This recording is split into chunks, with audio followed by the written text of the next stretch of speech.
Mikal Bridges is now a New York Knick. OG Anunoby re-signed to the Knicks. And Paul George apparently wants to stay on the West Coast. And Jimmy Butler doesn't want to make a decision until next year, reportedly. So Sixers fans are nervous that Morey might try to delay making changes, big changes, until another opportunity presents itself later on in the year. I don't want to hear Morey say, just wait till the trade deadline kind of thing. But do you think it would be the right move to hold off on going all in if they don't love any of the available players? Or is now the time to take action? Now, I think whenever you feel like you can make the move to get a player that you like or you want, and you feel can help you accomplish the goal of winning the championship, you have to make that move. I just think you have to make it, whether it's now, later, whenever it is, because you got teams in the East that got better. A lot better. You got an Eastern Conference team that won the championship, that paid everyone, that still have guys coming back, and we'll add some players. Yeah. You have a team that down south that, if healthy, can beat anyone. You have a team in Wisconsin, if healthy, can beat anyone. So we got to get better, man. We got to do it. You got to make it happen. I don't think you can string this out. We did all this stuff so we can have all this salary cap. So now is the time. Just like with the players, we did all that regular season stuff and came down to the players. They're like, okay, now's the time to perform. Okay, Lord, now's the time to perform. Let's see. Would you say make that move even if it's someone they don't love? Let's say he checks 6 out of the 8 boxes they're looking for. Would you still say do it? Well, this is what I'm saying. All these relationships that what all these people have, you got to know what you're getting into. You got to somehow know or feel confident that what you can get. If you have all this salary, what's the reason for building all this salary if you can't get a player? You don't know if you can get a player or not. I'm confused with that. I'm confused with having all this cap space and can't get a guy to commit. But I've always said this. It's been hard for Philly to get free agents. Yep. It'll always be hard for Philly to get free agents. Yep. So I don't know. Like what the free agent that everyone's been talked about. I said it weeks ago when I was like, I don't know if he would leave the West Coast for Philly. I said that. I don't know. Yep. And these guys make so much money. They make so much money now that it's not like it was in the past where a guy get a deal. He's like, man, I'm going to the highest bidder.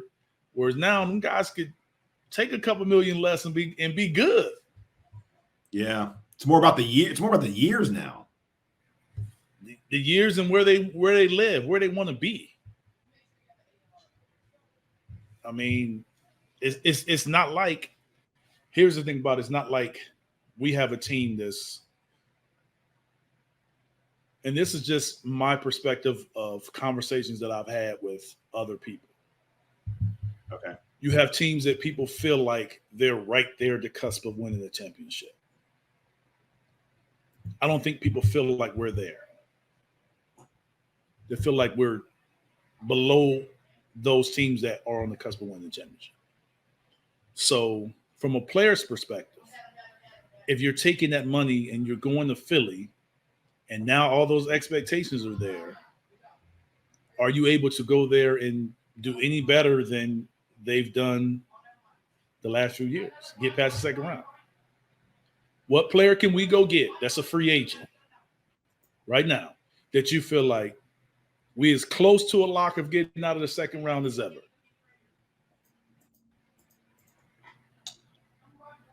Well, if he becomes a free agent, I mean, that would be it's only one choice. If someone besides LeBron James, if they become a free agent, it would only be Paul George. I don't think LeBron's not, especially now with Bronny, especially with Bronny being there, that's not happening. Yeah, that would be the biggest. So what the hell just happened ever? So no, I don't think that's happening. So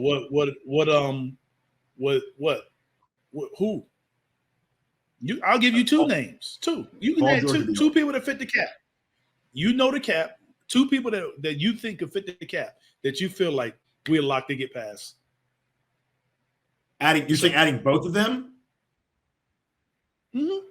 What two guys would you say? Free agents, not trades.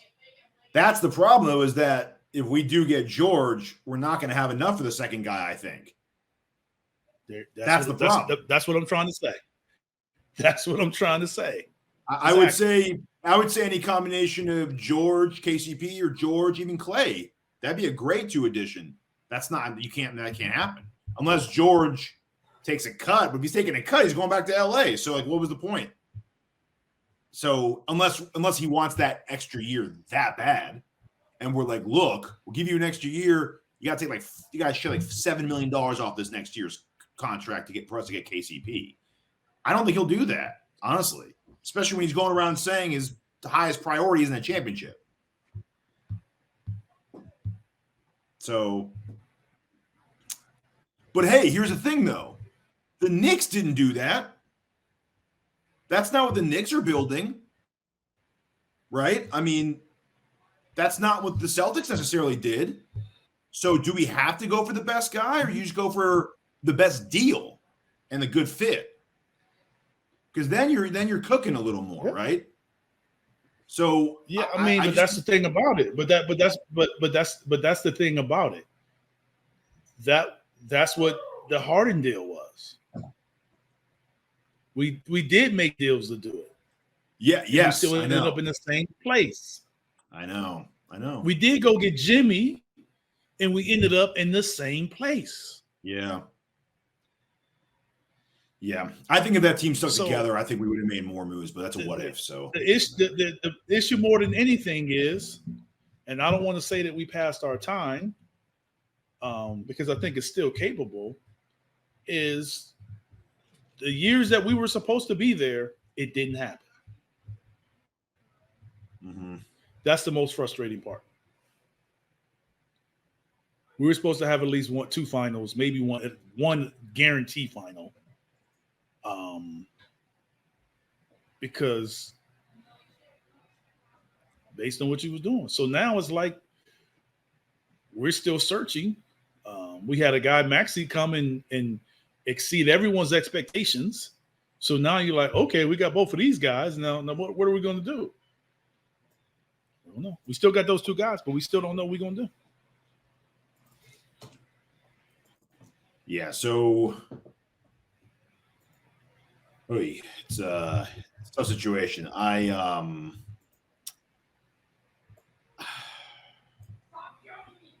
mean, I go back and forth, right? I don't want to wait.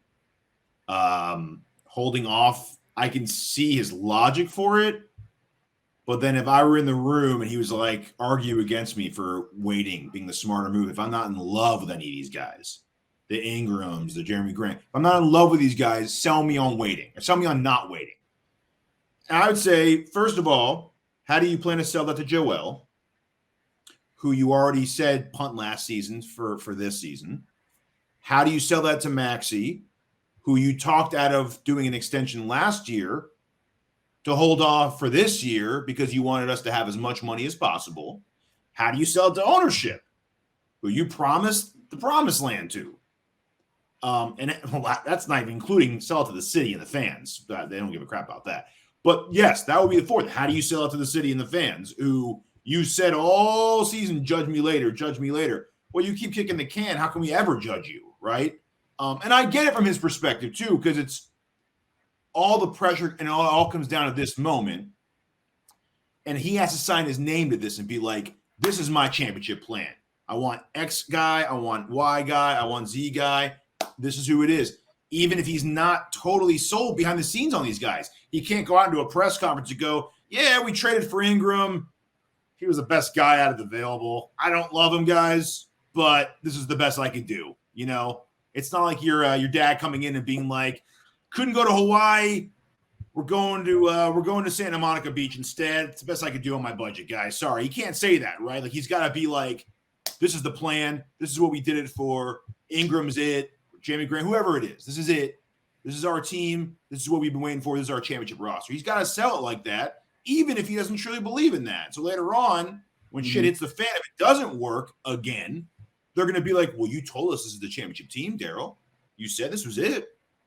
Well, what do you got to say now? Your whole, I mean, after all the Harden stuff, after all the Simmons stuff, cleaning up for all this moment, I got to say, man, Daryl's legacy kind of comes down to these moves he's making. And I think he knows that. I think his reputation and legacy comes down to this. The magic man who's able to pull it all off. You got rid of the salary. You have the flexibility now. Your cupboard's not empty. You have 5 tradable picks, so you can make any move outside of outbidding probably OKC and Houston, because Nets aren't going all in for a player.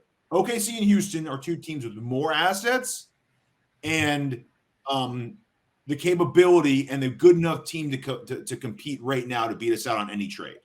Outside of them, you could pretty much outbid most teams. So this is it. And then my last thing I would argue with him is, who's going to be available in 5 months that isn't available now? Mitchell's probably going to sign his contract. George will sign somewhere or trade somewhere. LeBron's going to be gone.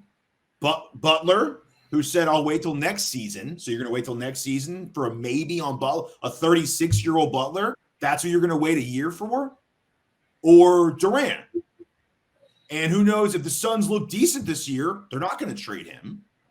So there's no one going to be available. You can even say as a possibility at this point. So who's out there right now, more or less, is going to be out there? Like, this is it. This is your pool of players. Figure it out. That's it. You could be wrong or you could be right, but you got to try.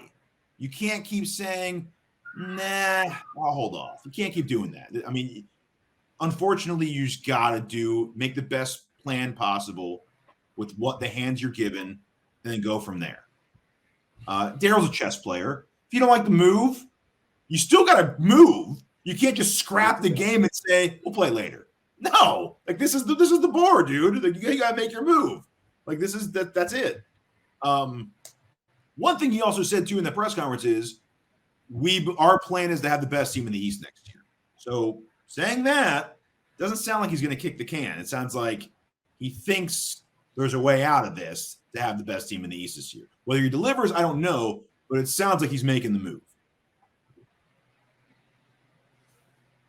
My rant. Yeah, we'll see. Really surprised you went all in on that, Teja. You're one of the bigger Morey defenders. And, I am a big Morey fan. I'm so surprised you. I'm surprised you're saying that you want Morey to take action right now. So this is pretty big for you, buddy. No, it's not. It's not at all. I'm a big Morey fan, and I'm not going to lie and sit here and say his reputation, especially after the Harden stuff, like it's led up to this. Yeah, no. I agree. It's the third installment of the trilogy, dude. Like, the movie's got to end now. You can't just make a fourth now because you couldn't make up your mind on the ending. You got to write it. It's done.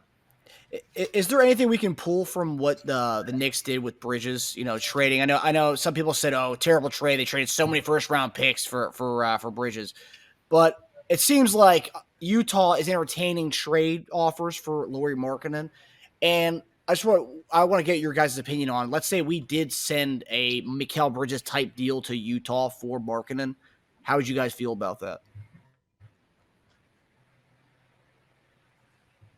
Fine. I'm fine with it.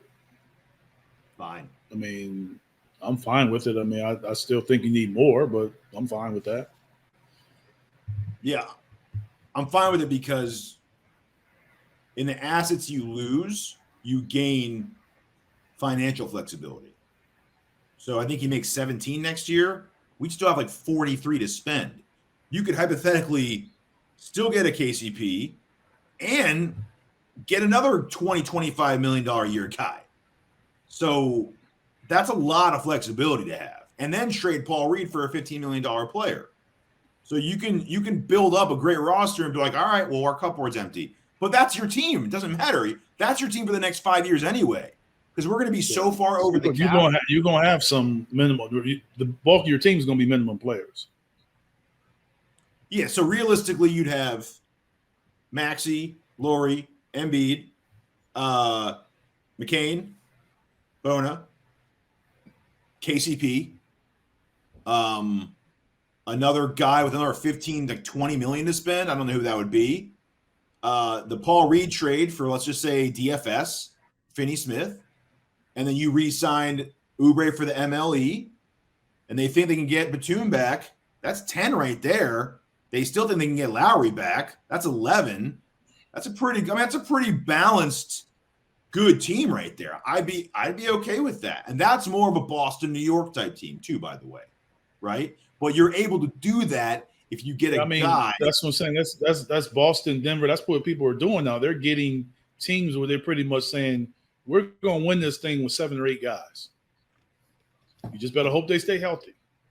Yeah. Well, and that's Boston's what teams are doing. They kind of seen the Denver route, and Denver won with playing basically 7.5 guys. Boston basically won playing 6, 7, maybe 8 guys, 7.5, 8 guys. Yeah. Boston still won despite one of their big guys getting hurt. I'm just saying, even that's the only time somebody else played when he didn't play. So, I mean, they basically played 6 guys, 7 guys, 15 plus minutes. Yeah. But with that team, I mean, look, again, you don't have draft picks for a while. I mean, you lost 5. Okay. But, once you re-sign Markkanen, once you re-sign Maxey, with Embiid possible extension, with what KCP's going to get, with what the other guy you signed is going to get, we're going to be so far over the cap anyway. I mean, it'll be done. We're going to be like Boston. We're just going to stay put. This is our team for the next 5 years. Go over the cap. Done. I'd be fine with it. New York's a little different, though, I will say, Marcus, because that Bridges is like their final piece. They already have pretty much their core there. And then Bridges was like, okay, we're adding him. Now we're good. And they can still trade McBride. They can still add him with Randall and trade him for someone else if they want to. So they still have flexibility, right? We'd be getting Markkanen, and we still have a whole team to build after that. Yeah.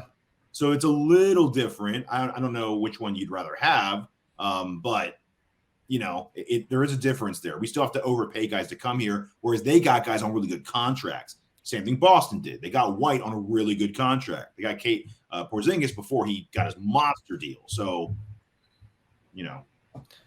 Yeah.